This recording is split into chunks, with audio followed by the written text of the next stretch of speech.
ओम शांति।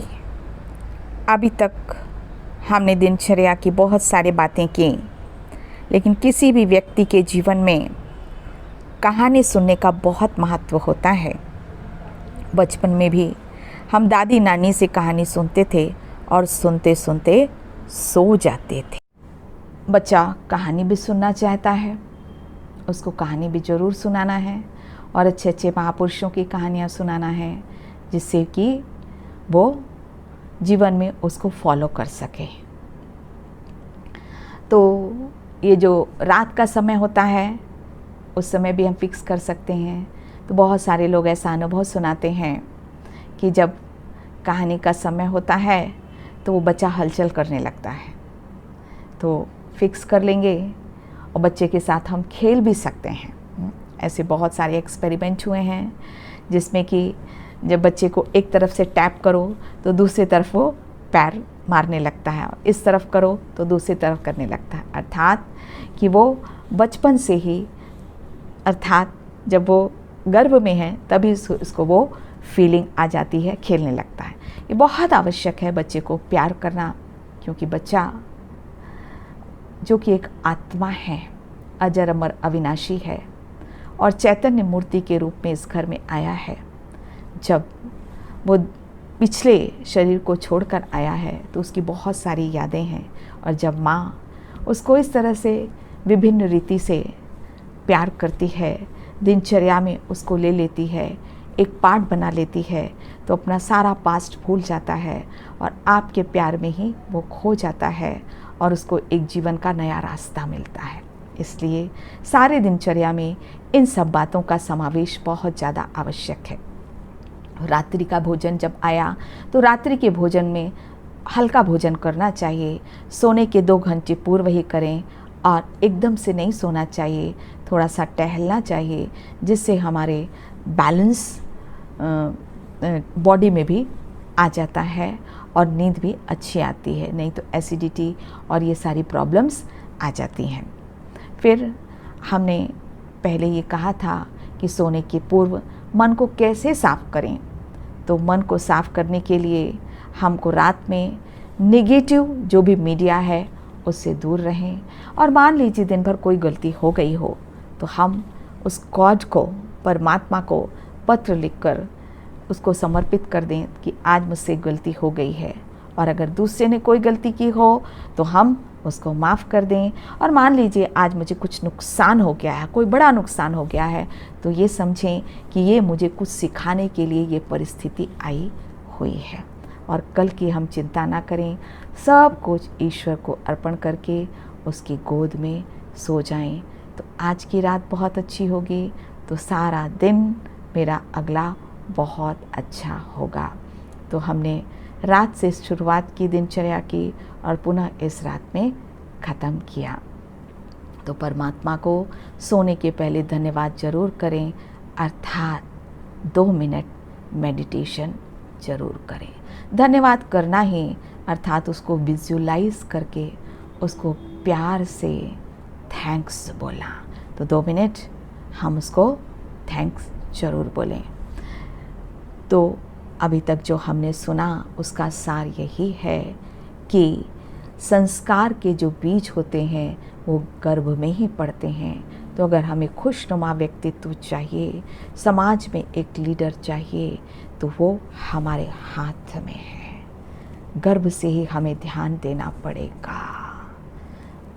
तो हम 2 minute meditation करते हैं। शरीर को बिल्कुल ढीला छोड़ें।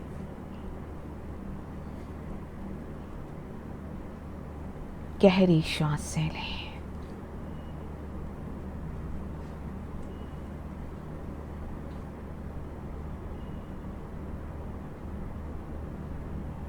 हर श्वास के साथ फील करें इस यूनिवर्स की पॉजिटिव एनर्जी मेरे अंदर प्रवेश कर रही है।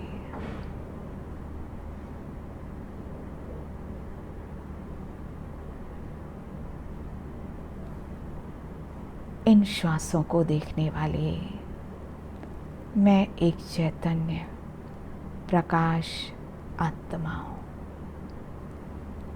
दोनों आईब्रोज के बीच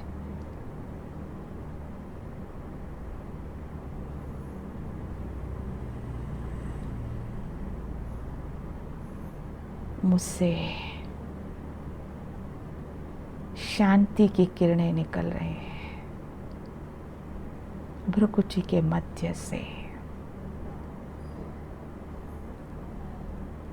सारे शरीर में फैल रही हैं।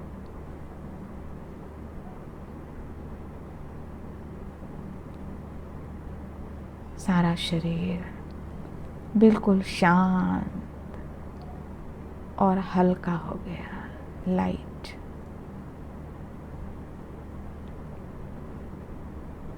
गर्भस्थ शिशु में भी जा रही हैं। अब अपने सामने सुप्रीम लाइट को देखें, सूर्य के समान।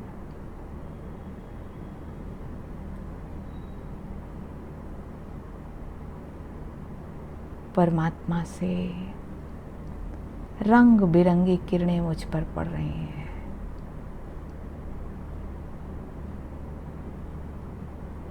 ये हीलिंग रेज है। मैं शांत हो रही हूँ।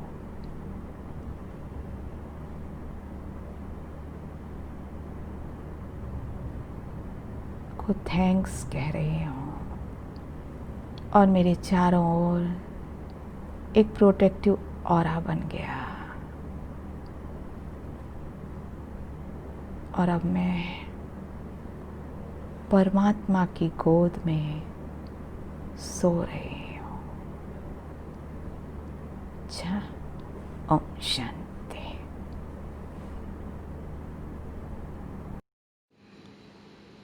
आज के इस दिव्य गर्भ संस्कार के सेशन में हमारी आमंत्रित अतिथि भावना बहन जी, जो कि ब्रह्मा कुमारी आश्रम नेपियर टाउन में संचालिका हैं। आपका जबलपुर में आध्यात्मिक क्षेत्र में बहुत योगदान है एवं आप हम सभी डॉक्टर्स के विभिन्न कार्यक्रमों में भी सदैव मददगार रहते हैं। आपका बहुत बहुत स्वागत है दीदी। आपसे निवेदन है कि आज के विषय पर आप कुछ शब्द कहें। ओम शांति। दिव्य गर्भ संस्कार का ये कार्यक्रम जो ईश्वरीय प्रेरणा से आप सभी डॉक्टर्स ने रखा है, डॉक्टर पुष्पा पांडे, डॉक्टर निशा साहू बहन, डॉक्टर रीचा बहन और अन्य सभी इस कार्यक्रम से जुड़े हुए डॉक्टर्स बहनें और साथ में दिव्य गर्भ संस्कार से जुड़ी हुई गर्भवती महिलाओं को मैं बहुत बहुत बधाई देती हूँ कि इस कार्यक्रम का आप सभी लाभ ले रहे हैं और आप सभी को ये संकल्प अवश्य है कि जो बालक आपके पास जन्म लेगा वो आज्ञाकारी, वफादार, ईमानदार हो, बहुत अच्छा धार्मिक संस्कार वाला हो, आपको एवं आपके परिवार में सुख देवे, समाज के लिए विशेष कार्य करने वाला हो। तो इसके लिए कुछ प्रयास आप सभी को करना होगा, क्योंकि आपके गर्भ में जो बालक है उस बालक को आपको स्वयं पालना देनी है। और होने के पहले जो पालना होती है वह ज़बरदस्त पालना होती है, जिसमें बच्चा जो आप सोचेंगे, जो आप पढ़ेंगे, जो आप कार्य करेंगे, उसका असर उस पर अपने आप उस वाइब्रेशन के साथ हो जाता है। इसलिए पहले महिलाएं बहुत सारी ऐसी आध्यात्मिक किताबें पढ़ा करती थी, आध्यात्मिक कहानियाँ सुना करती थी, तो वीर बच्चों को जन्म देती थी और वो वीर बच्चे समाज के लिए भी कुछ विशेष कार्य किया करते थे। तो आप सभी इस दिव्य गर्भ संस्कार के अंदर अवश्य ये स्वयं सीख ले कि कैसे होने वाले बालक की हम पेट में ही पालना कर ले, जो वो गुणवान बने, शांतचित हो, आनंदमय हो, मातृत्व की स्नेह भावना उसके अंदर जागृत रहे। तो ऐसी पालना देने के लिए आप स्वयं को इन गुणों का स्मरण, परमात्मा की स्मृति निरंतर करने की आवश्यकता है। तो आप सबको मैं ऐसे होने वाला जो बालक है, ऐसे बच्चे जब जन्म लेंगे तो अवश्य ये जो समाज है वो स्वर्णिम होगा, जहाँ सभी सुख की अनुभूतियाँ करेंगे। ऐसे बच्चों का आवागमन होना बहुत आवश्यक है। तो और वैसे भी सृष्टि का परिवर्तन का समय है, तो ऐसे परिवर्तन के समय में इन बच्चों की बहुत बहुत आवश्यकता है इस विश्व के अंदर। तो मैं आप सभी को बहुत बहुत बधाई देती हूँ कि आप इस दिव्य गर्भ संस्कार के अंदर इस कार्यक्रम में ये विशेष कला ऐसी सीखे और अपने आप को और अपने उस बच्चे को इन कलाओं से पूर्ण करे, ताकि बच्चा पहले जन्म लेते पहले से ही उन कलाओं को अपने अंदर ग्रहण करे। ऐसे कई वीर हस्तियाँ होकर गई हैं जो गर्भ में ही अनेक चीज़ें सीख कर जन्म ले चुकी, और जन्म लेने के बाद चाहे विपरीत परिस्थितियाँ उन बच्चों के सामने आई, लेकिन जो उनके संस्कार पड़े थे उस संस्कार अनुसार ही उन्होंने अपने जीवन में श्रेष्ठ कार्य करते रहे। तो ऐसा श्रेष्ठ बालक हो, इसकी हम आप सभी को बहुत बहुत बधाई देते हैं। और आप ऐसे शुभ संकल्प में उस बालक की पालना स्वयं ही गुप्त रूप में करते रहे। और सभी डॉक्टर्स को भी बहुत बहुत बधाई देती हूँ कि ऐसी दिव्य गर्भ वाली महिलाओं के लिए आप सभी समय प्रति समय ऐसे कार्यक्रम उनके लिए करते रहते हैं। और ऐसी आप सबको बहुत अच्छी टीम मेडिकल वालों की मिली है, डॉक्टर्स की मिली है, इसकी भी आप सबको बहुत बहुत बधाई। ओम शांति। अब मैं आमंत्रित करती हूँ डॉक्टर सत्यप्रकाश बत्रा जी, आज के इस सेशन के आमंत्रित अतिथि, जो कि मध्य भारत प्रांत आरोग्य भारती संस्था के अध्यक्ष हैं। आपका समाज सेवा के विभिन्न कार्यक्रमों में काफ़ी योगदान रहता है। साथ ही दिव्य गर्भ संस्कार प्रोग्राम की आप सदा ही सराहना करते हैं एवं इसमें विश्वास रखते हैं। पूर्व में भी दिव्य गर्भ संस्कार के प्रोग्राम्स का आप आयोजन भी कर चुके हैं। आपसे आग्रह है कि आप आज के इस विषय पर कुछ अपने अनुभवों को बताएं। आज इस संक्रमण काल में पवित्र ईश्वरीय ब्रह्मा कुमारी के सभी शिष्यों को नमन करते हुए सभी आमंत्रित अतिथियों को प्रणाम करता हूं। आज इस संकट के काल में इतने सुंदर कार्यक्रम का आयोजन किया गया है, सभी आयोजक धन्यवाद के पात्र हैं। मैं अपनी बात भगवान धन्वंतरी के चरणों में वंदन करते हुए प्रारंभ करता हूं। आरोग्य भारती एक संस्था है जो पॉजिटिव हेल्थ प्रमोशन के लिए कार्य करती है। आज से 7-8 वर्ष पूर्व गुजरात प्रांत के राजकोट में राष्ट्रीय सम्मेलन चल रहा था। उसमें संघ के वयोवृद्ध सरसंघ चालक भैया जी जोशी आए थे। उनका मार्गदर्शन मिला। उन्होंने कहा कि हमारा राष्ट्र सर्वोच्च शिखर पर पहुंचना चाहिए, और लेकिन युवाओं की स्थिति क्या है? युवा दिशाहीन है, धैर्यहीन है, संस्कार विहीन है, बलशाली भी नहीं है। तो हमको कैसे युवा चाहिए? संस्कारित युवा कैसे बनेंगे? उन्होंने हमको एक टिप दी, एक उदाहरण दिया, एक रास्ता दिखाया। बोले भारत के युवा कृष्ण के भांजे अभिमन्यु की तरह होना चाहिए, जो संस्कारित हों, बलशाली हों, धैर्यवान हों, सामर्थ्यवान हों और उचित निर्णय ले सकें। उन्होंने बताया कि अभिमन्यु ने मां के गर्भ में कृष्ण के बहुत सारे बातें सुनी, बहुत सारे वृतांत सुने, युद्ध के तरीके सुने, और जब वो युवा हुआ तो साहस के साथ धर्म के लिए लड़ा और उसने प्राण त्याग दिए। ऐसे युवा इस राष्ट्र को चाहिए। गर्भ संस्कार एक पुरातन पद्धति है। यहां से सभी कार्यकर्ता जाएं, अपने अपने प्रांतों में कार्य करें और गर्भ संस्कार पर विशेष रूप से ध्यान केंद्रित करें। जब मैं अपने प्रांत मध्य प्रदेश में आया तो मैंने पता किया कि गर्भ संस्कार पर यहाँ कौन कौन बहनें कार्य कर रही हैं। तो ध्यान में आया कि जबलपुर से प्रसिद्ध स्त्री रोग विशेषज्ञ ऋचा बहरानी इस पर कार्य कर रही हैं। उनसे संपर्क साधा तो उन्होंने देवी तुल्य पुष्पा पांडे से मुझे मिलवाया। मैं मिलकर उनसे बहुत प्रसन्न हुआ।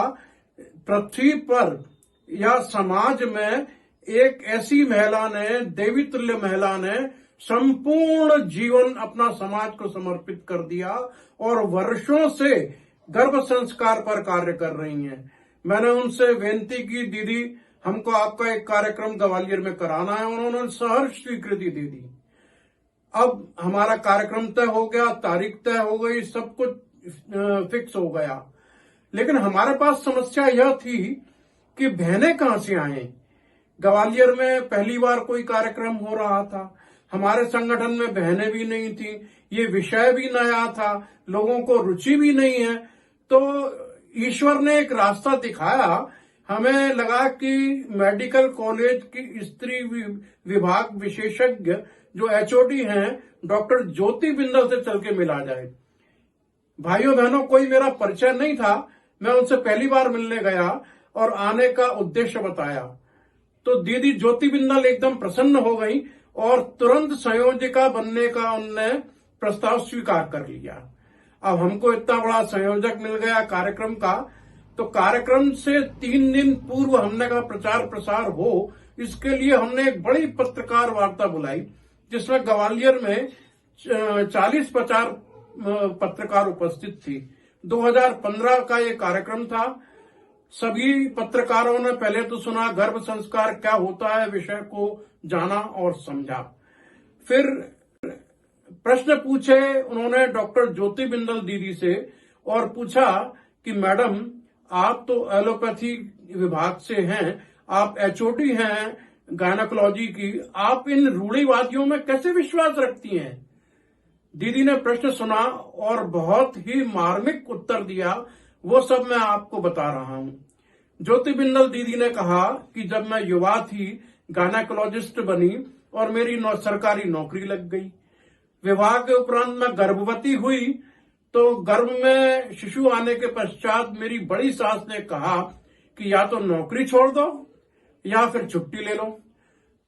बहनों, उन दिनों में सासों की बहुत चला करती थी घर में, तो ज्योति दीदी ने छुट्टी ले ली। अब बड़ी सास का आदेश हुआ कि तुम 2 बार हनुमान चालीसा का पाठ करोगी, 1 बार आरती करोगी। ज्योति दीदी ने वैसा ही किया और जब पुत्र पैदा हुआ तो दीदी ने सब पत्रकारों को बताया। मुझे कभी उसको यह बताने की आवश्यकता नहीं पड़ी कि मंदिर कब जाएं, पूजा क्या करें, और बचपन में ही उसने हनुमान चालीसा कैसे याद कर लिया ये मुझे आज तक याद नहीं है, कभी मैंने नहीं सिखाया।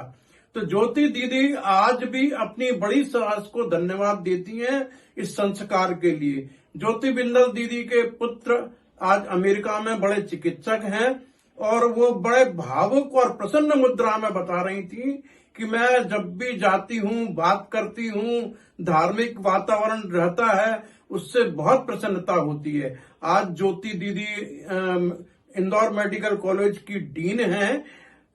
इतना कहकर मैं अपनी वाणी को विराम दूंगा। आप सब ने मुझे बुलाया, सुना, आप सबका बहुत बहुत धन्यवाद। ओम शांति।